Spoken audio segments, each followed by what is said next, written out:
Ooh, y'all, I'm about to show you how to make the best sweet potato pie I have ever had. The texture is so whipped and creamy and thick, and the spices are so bold. And of course, it's really easy to make. Let's go. Okay, so I'm going to pour my roasted sweet potatoes into a large bowl here. Break it up just a little bit. All right, so next I'm going to add in some melted butter. Go ahead and stir that butter in. And my lighting is a bit off, you guys. I'm trying this new light bulb. I ain't doing it no more. Don't like it. Okay, so that butter is all mixed in. Here's how it look. I love that color, so pretty. Okay, so now I have me a big old bowl of sugar because this pie is sweet. I'm gonna add in a little bit of flour because I like a little flour in my pie. All right, next I'm gonna add in a whole bunch of spices. Lots of cinnamon, clove, nutmeg, no ginger this time, but it has a lot of clove and I love that. Normally I just add like a pinch of clove, but honey, I'm gonna start amping it up and I love that taste. All right, so go ahead and just mix in your sugar and stuff with your sweet potatoes.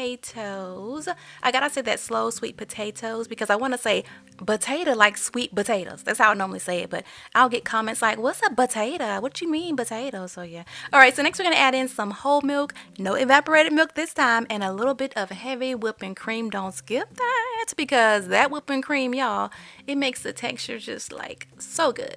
Mix that on in there. That looks great. Here's how it looks. Kind of lumpy, right? But don't worry about it because you know what?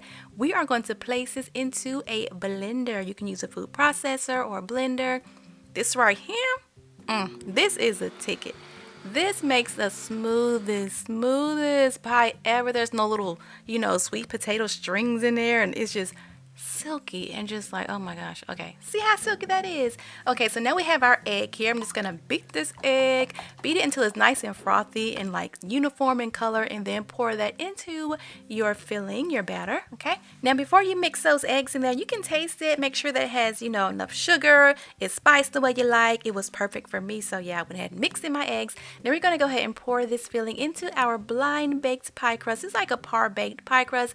I did this pie crust recipe last week, so yeah, go check that out. And I'll also put instructions on how to prepare the crust before you put the filling in. Dump that filling in and smooth it out. Get it nice and smooth. I love that this pie never splits on me. It never cracks. It's just like so perfect. We're going to bake it 350 for about 45 to 50 minutes. When it comes out of the oven, here is how it will look. You're going to let it cool off for about 1 to 2 hours. I know it ain't time to eat it yet at all. Okay, let it cool off completely. And then once it has cooled off, you're going to cover it and you're going to put it in the fridge for about 3 hours or overnight. It has to set up. It has to get that perfect texture, but it is so worth the wait. You're going to be glad that you took that time to let